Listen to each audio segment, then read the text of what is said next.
Hi there, Machedo. Speaking to you from Machedo.com. Who's Machedo and Think Personal Branding? All right, I just thought I'd give you 9 basic fundamentals of rebranding a resume. Okay, I have been working with lots of people in order to create their resumes, in order to help them get jobs in the Middle East, especially in places like Canada, Europe. So, I tend to see a lot of resumes. So here are the nine basic fundamentals where resume rebrands are concerned. Sorry. The first one is make sure that the font, the design, and the layout, the font, okay, should be sans. The design and the layout are standard. Don't try to be overly creative. Don't try to copy paste someone else's resume. Don't try to do jazzy, snazzy stuff, because when you're talking of leadership positions, the industry expects a certain standard. Now, I do know that there is a thumb rule that says if you're standard, you can be boring, but keep this in mind. The potential employer is not looking at a guy who's a rebel who is going to, just jump scare the whole process, going to rock the boat. He wants someone who follows protocol, who follows norms. So if you're talking of Fortune 500 companies, they look at standards. So please follow the basic font strategy, that is sans font, S-A-N-S. I normally prefer Railway, R-A-L-E-W-A-Y, Arial, Verdana, and Tahuma fonts. Okay, just check them out. They're pretty standard. You can also go to Word and figure out which is the latest one. The one that is most popular on Word right now is Cambiria. Okay, Cambiria. That seems to be very popular.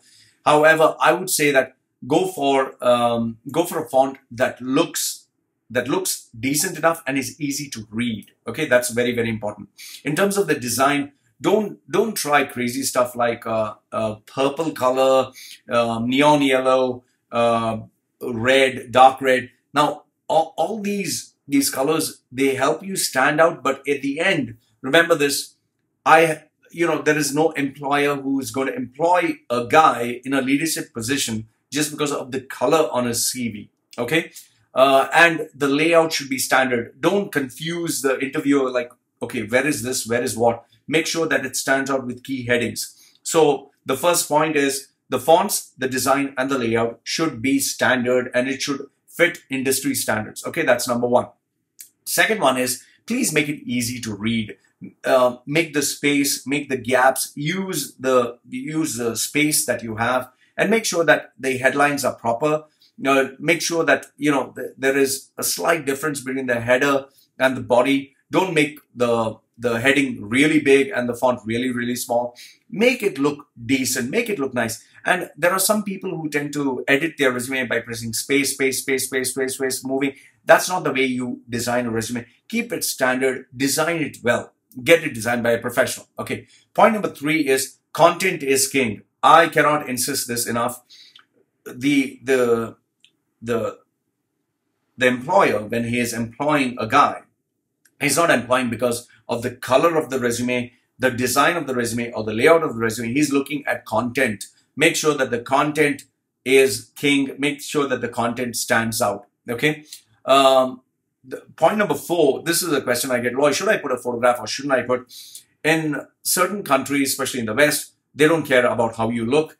In the East and some other countries, especially in Asia, they give a lot of importance to the way you look. Now, the thumb rule that I follow is if your appearance is going to be detrimental to the job, don't put your photograph.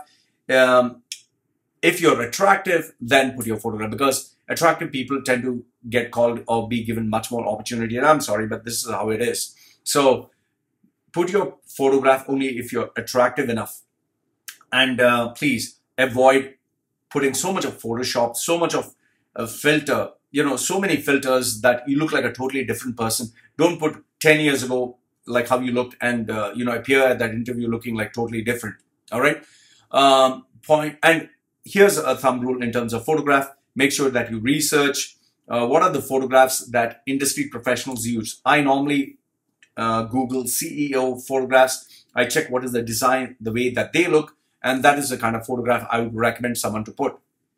Then Point number 5 is word editing is must. You need to be a wordsmith. You need to evaluate each and every word, each and every sentence, each and every phrase, each and every paragraph, and everything should be in sync with the one single message that you have in your resume. Okay. Point number 6 is please put the best first. Don't put the best last. It should always follow the sandwich pattern that I tell people, is make sure that the best of the best is put right at the top. So it's like, wow, and the guy keeps reading and wants to read more. However, where he's going to lose his interest or you feel it becomes slightly boring, that's where you just give it an exclamation mark by putting the close of sale, where the guy should read the last sentence and pick up the phone and say, I need to call this guy. I must call this guy for the interview. Okay, the close of sale. Don't please avoid putting at the end your hobbies. Nobody's interested to know your hobbies. You're married, which country you're from. At the end, put something powerful. And one of the best things that I put is recommendations. Okay. Then point number 7. Point number 7 is go through your resume. Ask yourself every word. If you had to pay $1 or $10 for every extra word that you put, which are the words that you'd remove? Remember this. An effective resume is one that says more number of things with the less number of words. So the more you can squeeze a resume down, the better it is. I normally get 6-page resumes, 3-page resumes, and I squeeze it down to one single page. Remember this, sometimes a person having one single phrase can help the person get a job in comparison to someone who says it in 3 to 5 phrases. Let's say, for example, someone just put one line saying, I graduated from Harvard Business School. That eclipses another guy saying, I studied in 20 other universities from Pondicherry to Mumbai to Belfast to Ireland to UK. So obviously most of you would not have gone to Harvard Business School, but I guess you get the point. So make sure that you have less and it says more. For example, a guy putting 10 lines about his sales targets that he has achieved month after month after month. Another guy putting that he has been the salesman of the year for 10 years in a row, achieving 18 point some percent higher than the next best sales performer. That one line would have much more weightage than everything else. So please make sure that you remove everything that is unnecessary and put the least amount of information.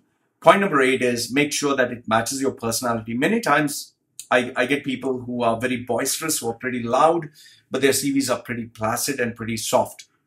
And I also get vice versa, where the person is very soft, very calm, but his CV is like very brash and loud. Make sure that your resume matches your personality, matches the job profile, matches the employer taste and the company culture. Because if in case I was applying for a company that is conservative, I should understand that given my appearance, given the person that I am, being rebellious, forget the tattoos, I would not get selected by the company because its culture differs from my culture. Okay, so make sure that you match your personality to the job profile, to the company culture, and make sure that it is all in sync. Last, if not the least, please, please, please don't try to do everything by yourself. You going into the Google sphere, researching layouts, researching resumes, researching people. Don't do that. Don't go to a company and get your resume done. Go to a professional, a person who is artistic in nature, who knows his craft. Go to that person. When you give it to a company, they can give it to any executive, have a software, have a computer program that will just print out your resume for you, which will not help you. Trust me on this. It's not going to help you. Go to a professional, or go to a decision maker, or go to somebody who's at the top of his game. Ask him to evaluate your resume. Spend some money. Take a little bit of interest and effort in making sure that you go to the best of the best who designs your resume so amazingly well that it helps you get the opportunity that you're looking for. So these are the 9 points in terms of the basic fundamentals of a resume. Let me know what you think in the comment section below. Like the video, thumbs up. Don't like it, thumbs down. I'll read your comments always. This is me signing off for now. Take care.